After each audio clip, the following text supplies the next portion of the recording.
Hello and welcome to this special edition of Sports Debate. I am Solomon Achuziogo. As it is our custom on the debate podium to examine trending hot topics in Nigerian sports, today we bring you a special report on a disturbing trend of the country's youngsters leaving to compete for other countries. Have you ever asked why Nigeria, the great giant of Africa, which produced some of the fastest human beings on earth, can no longer compete on the world stage? With nostalgia, you'll remember Innocent Ebunike, Chidi Imo, Olakpade Adenike, Daniel Effiong, Yusuf Ali, Mary Onyali, Chioma Ajunwa, Falila Togunkoya, Fatima Yusuf, Osman and David Sinezingwa, Charity and Christy Opara, Beatrice Tondu, Tina Iheagwam, Uchenna Emedulu, and many others. Nigeria is struggling to produce athletes like this. When in the early 2000s, Francis Obikwelu switched his allegiance to Portugal and Gloria Alozie moved to Spain, they appeared as two isolated cases. Within the space of 2 years, many Nigerian youngsters, seemingly frustrated by certain dealings in the country's athletic circles, have opted to find their running shoes elsewhere. And guess where that is? The oil-rich tiny Arab countries, Bahrain and Qatar. Today we bring you this feature on the youngsters who got away and why they left even before Nigeria could know it.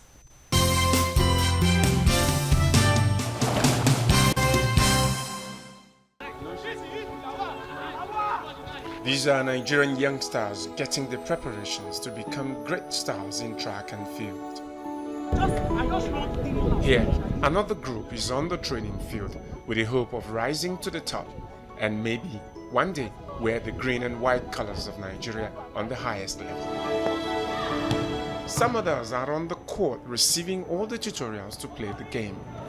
I want to play in Olympics because I'm waiting for the volleyball, for those Nigeria that is going to represent volleyball in Olympics. So it gives me the motivation to play it in Olympics games. That's why I want to play it in Olympics. I love playing volleyball because it's my hobby and I think I can get opportunities and make something good out of it. After practicing, then I'm really good at it. I want to play for Lagos State. Then from there, I'll play for national team and represent Nigeria to Olympics. There have been many others who had this hope and worked towards it, but today are representing other countries. Of the 5 continental records for the 100 meters for men, 3 are held by Nigerian-born athletes who now represent other countries.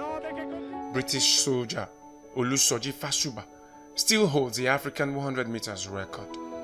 Francis Obikwelu of Portugal holds the European record of 9.91 seconds. And Femi Ogunwode of Qatar holds the Asian record at 9.93 seconds.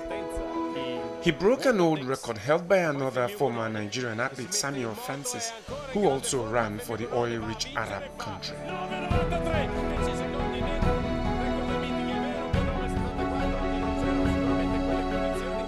There is an increasing trend of Nigeria's potential best leaving the country to compete for other nations. Worst hit in the exodus is the sport which kept the country her first gold medal at the Commonwealth and the Olympic Games, track and field. Not less than 10 Nigerian athletes have dumped the country for others in the last 2 years.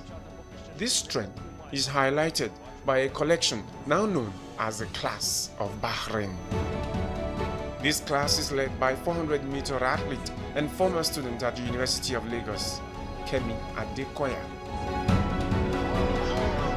Adekoya competed on the national circuit, but did not get a look in from the Athletics Federation of Nigeria, AFN, even after reaching the final in the 2012 National Sports Festival. She now holds the national record of Brahrain in the 400 meters. Joining the Bahraini train are former Nigerian junior champion Edidion Odion, Endurance Essien Udo, now known as Iman Isa Jassim, and a product of Ibile Games in Lagos, Lolade Shodiya, who now goes by the name Basira Sharifa Nasser, and Aminat Yusuf Jamal. The Bahrainis also have two of the country's potential world beaters in Abbas Abubakar Abbas and Musa Ali. The previously little-known Ali is a certain Precious Moses, discovered through the Talent Hunt Athletics program, Top Sprinter Genesis, organized in 2015 by the Making of Champions. All my dream is to run for my country.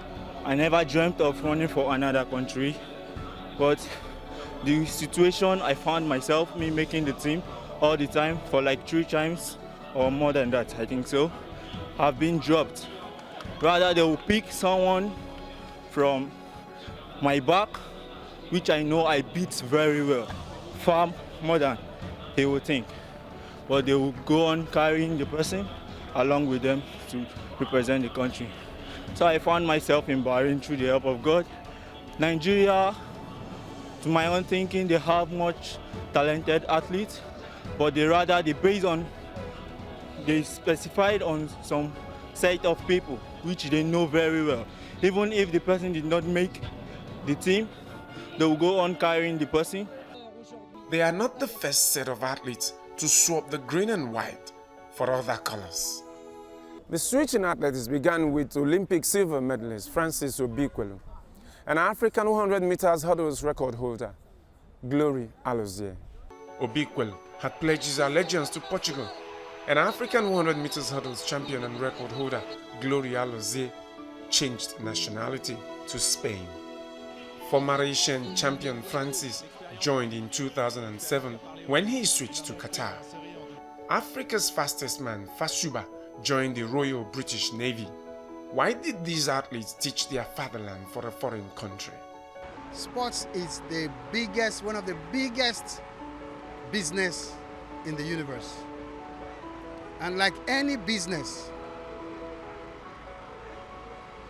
every person involved in a business will go to an area where the business is best to his own interest. And so I don't see I'm not surprised to see that these athletes are moving out in droves to areas where they will be able to exercise their athletic prowess. All over the world, athletes move to any countries where the conditions are better. It's basically has to do with demand and supply. People, if you look at riverine area, people always move to where they have resources. I don't know the decision of the athletes, but I think basically one of the reasons why they go to Bahrain is that they get a lot of money there. But you should also ask yourself one question. Why is it that the Americans who are poorer than Nigeria are not going to Bahrain? Why is it that Kenyans, the best of Kenyans, Kenya is poorer than Nigeria? So many companies are poorer. Kirani James is from an island of how many of them? Why is he not going to go to Bahrain because of the money? So it's not, I mean, it's an individual decision to change the allegiance. But what I'm saying is, as long as the best brain in this country are not in the most strategic place in sports, we're wasting our time. One man who knows what it means to compete in the colors of an adopted country is Benjamin Odeje of Charlton Athletic. Waribon Odeje is the first black man ever to play for England on any level as a schoolboy international in 1971. I think in my case it was slightly different because I was young, I was still at school. I think England, being one of the top nations in the world, when I was asked, it was something that I thought would help in my future career. So I jumped to it. But looking at sportsmen or sports people these days, I would say it's a matter of looking after their future rather than representing a country of their own choice. I think money is behind this. I think everywhere else that you would go to, in terms of the payments that you will get, will be far higher than the payment that you will get at home here in Nigeria. You've heard of, for instance, fees not being paid to footballers in Nigeria for X amount of months, or hotel bills not being paid. Now, to get the best out of sportsmen or sports people, they need to be happy. Now, if a sportsman has something in the back of their mind and they're thinking, that will obviously affect their performance on the field. Everywhere else that you go to, the ground has been cleared for them, i.e. they are made to feel at home. They're made to feel happy. If a sportsman is happy, they are more likely to produce their best performance on the field. He's also talked about his frustration at trying to help harness the abundant talents in Nigeria. Here in Nigeria, I have offered my services to the Nigerian national team. I have worked tirelessly for Lagos State Football Association, and I've been promised to run a football academy in my state, which is Delta, given a letter of employment which did not materialize.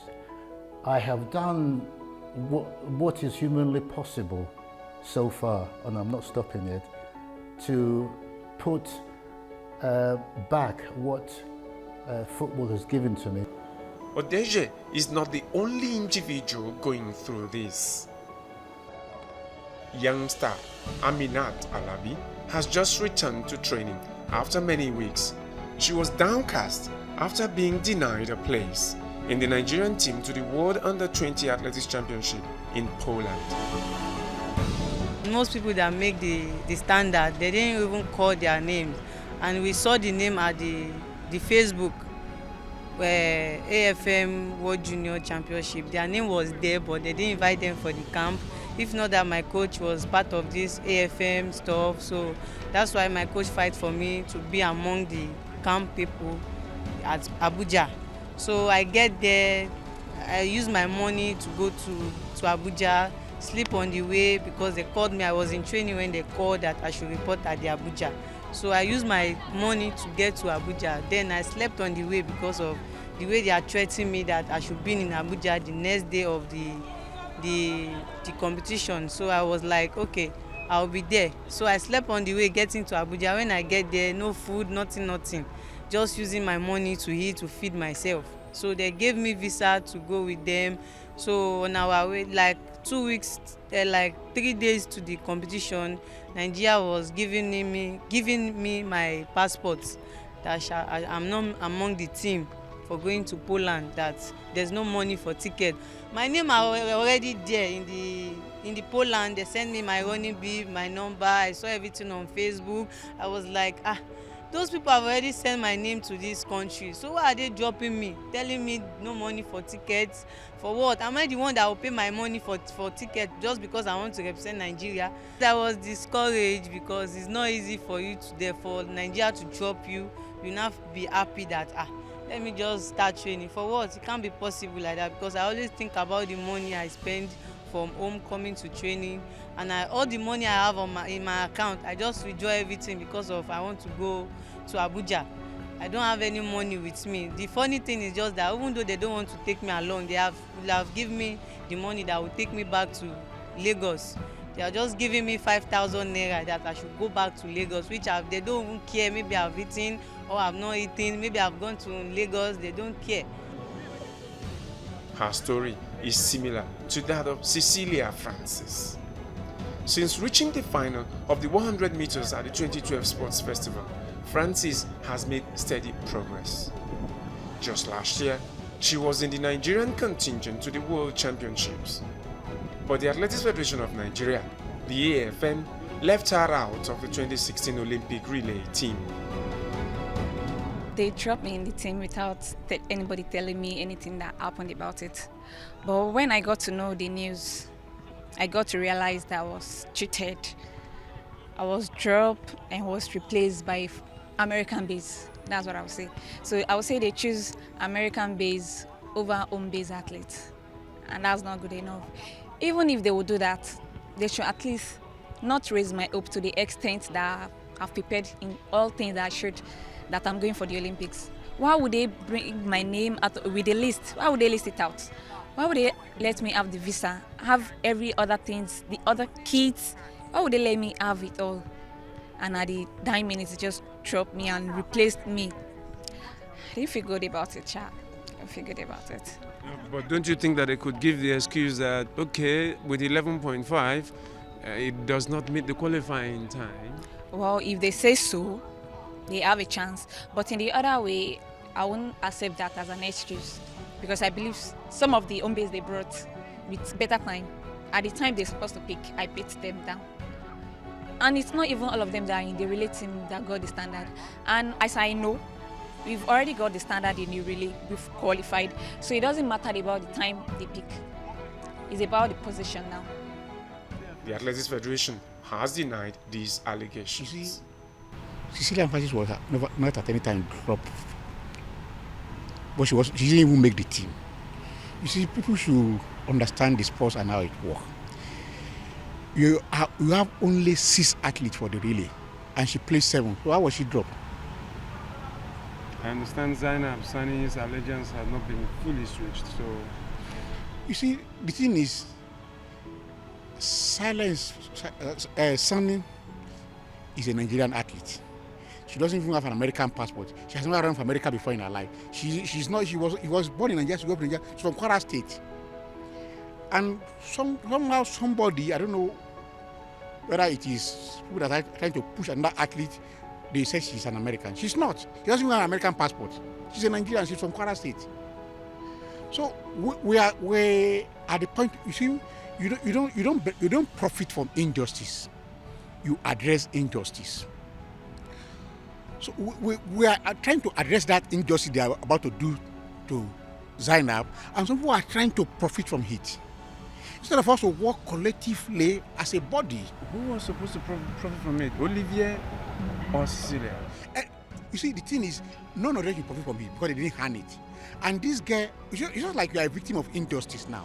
And instead of me to join with others to fight for your cause, I now want to profit from it. So that will happen.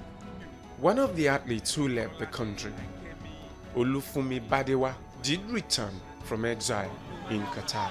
He got back, but he has stopped competing since then. Then wanting to run for Qatar was like a dream that was almost coming true because I was training here, I was wasting, nobody was looking at me. I get called up to the national team. I go to a competition, I sit down, they don't make me take part. I watch people run that I'm better than. Sometimes they even drop me, sometimes I don't get called up. So it's like you run for Qatar, everywhere you go to, you get to represent the country. So it was almost an achievement, but then God said it was not my way. Look at Odion, for example, that won 200 meters in Poland. She's from Calabar, a program in Calabar run by the state. She went there, she represented Nigeria like 2 years before at the African Junior, she was a champion. And then 2 years later, she's running for Brahrain. Where did we get it wrong?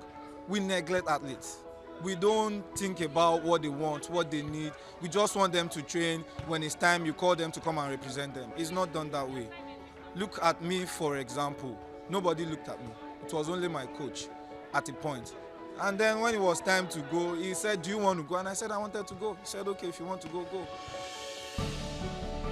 There are others who might never come back. Marilyn Okoro is in the twilight of her career and has represented Great Britain. She won bronze in the 800 and the 4x400 meters at the World Championships. Oluseyi Smith, born in Ile-Ife, the 28-year-old represents Canada. Ezinne Okparebo runs for Norway and was at the Beijing 2008 Olympics.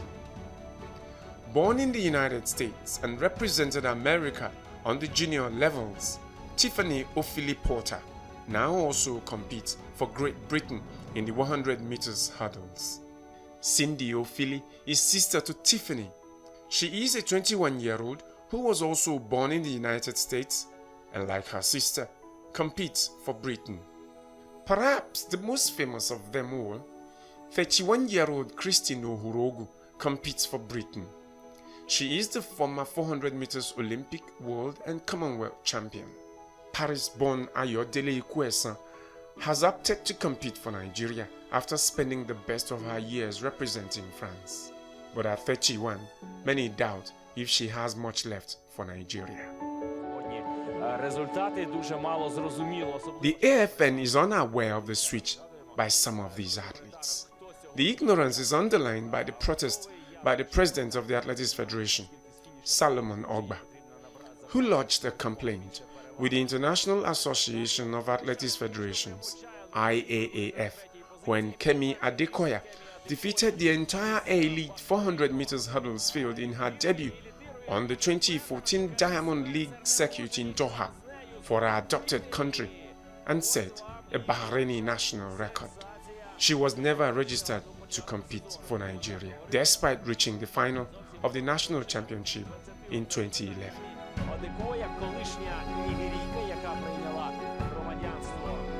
Like her, others could join the train. Most people have been calling me that I should bring my passport, I should bring my CV, everything, because they was annoyed that why so athlete we want, junior athlete we want so time. Nigeria will say they don't have money for ticket. So I was sitting down at home that these people cannot come and spoil my own career, but I will still go on. If I see any opportunity in leaving this Nigeria, I will leave for good. As a way to deal with the problem, the AFN hired athletics experts, former World 100 meters record holder Maurice Green, Angie Taylor, and Eric Campbell from the United States, and embarked on recruiting athletes from the US. This was in addition to setting up a controversial high-performance center in Port Harcourt at the cost of 3 billion naira. In the history of Nigerian athletics, I've never seen a situation that Nigeria are buying athletes, changing Americans to Nigerians. This is the first time. All what I knew before was that Nigerian changing their nationality to another country, and people are still looking up to us, changing our athletes to their home country. We have a lot of them in Brahrain. Some of them, Femi Ogunode is from Nigeria, is in Qatar. Seeing Nigeria at this present situation, bringing America to be a Nigerian, the outdated athletes in America turning to be a Nigerian, that is a big slap. We have a lot of talented athletes in Nigeria. The problems do not start or end with athletics. Boxing gave Nigeria her first Olympic medal. Nojim Maegu secured the bronze in Tokyo, and Isaac Ikworia followed with silver. From a country of Olympic and Commonwealth Games boxers like Charles Nwokolo, Obisi Anwakwa, David Sinante, Jerry Okorodudu, David Zonrite, and Peter Konyegwachi, as well as former world champions like Hogan Bassi, Dick Tiger, Bash Ali, and Samuel Peters. Nigeria could only qualify one fighter for the 2016 Games in Rio. They need to ask the secretary and the vice president why we didn't qualify more than one. Minister, they need to call everybody in boxing, to call the vice president, Sango. They need to call Vice President Sango and to call the secretary. Why did we qualify one boxer to Rio? They need to ask them how they mess all the boxers, messed our money. They need to ask them. It's very, very important. I want minister to stand for it, to ask them. They are still owing us. They are owing that local camp allowance. That the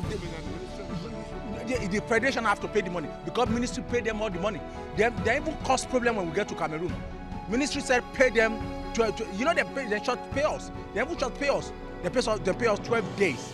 12 days instead of 14 days. They paid us these children, they paid us $600 out of 1,002. I have to fight for it. I have to fight for that. Why are you paying them? That is why they disorganize all these boxers. The 3 to 6 boxers that we have, that winning medal, they are leaving. Ajagba will be leaving this country. If he's leaving this country, Agu, she's leaving. Obare, she's going to be leaving. They're leaving for their career. They can't be in amateur for years. And Tony, she's going to be leaving. And these people that have been winning medal for us for the past 3 years that have been here, now when they leave, where are we going to start again? The federation was not serious about the Olympic in the first place because I understand we have 4 qualifiers to the Olympic and Nigeria end up going to just 1. So I don't know how you're going to qualify your boxers if if the AIBA, which is the International Amateur Boxing Association, is made 4 events for Olympic qualifiers, which is the first one is the World Championship, the second one is the Confederation qualifiers, which is the African qualifiers, then there is World qualifiers, then the WSB and APB qualifiers, which is the 4 qualification events to the Olympic, and Nigeria ended up going to 1. And all we keep hearing was there is no money, there is no money. That was even the chaos of the African qualifiers. You know, after our first 7 fight, we all won our fight and we were happy with the good spirit. Then the secretary came up, and where he was supposed to give us $1,400 for the 14 days we were going to spend in Cameroon, he ended up giving us $600, and that was a horrible situation. And you know, everybody's morale was down. Then I asked him why. Why are you going to give us $600 instead of $1,400? And he said there is no money. The ministry this, the ministry that, you know, all sort of complaint. And we rejected the money. We said we're not going to take, and we gave him back the money. That when we get to Nigeria, we're going to tell the president about this thing. That, you know, and that caused the whole problem. And we were not in the right mood again. You know, there was a negative energy among us, and we're not the same people. And we end up, you know, we lost all the space, you know, to qualify to the Olympic. And towards the end of the tournament, he came up and gave us $1,200 each. And I was like, so this money was there. How come you gave us $600 in the first place just to mess us up? Right about now, we are leaving. I don't think we're going to box amateur boxing anymore. We are tired of this whole amateur boxing palaver, and we are moving to pro. Me and my brother, we talked about it already, and some other boxers, they've gone pro already too. So the Nigerian Boxing Federation is going to be looking for fresh boxers, which I know is going to be very difficult. The last 3 Olympic Games perhaps underlines the decline in Nigerian sports. From the 1984 Los Angeles Olympics to the 1996 Atlanta Games, Nigeria has moved from parading at least 5 of the best athletes in the world's top 20 to none, as witnessed at the Rio 2016 Olympic Games.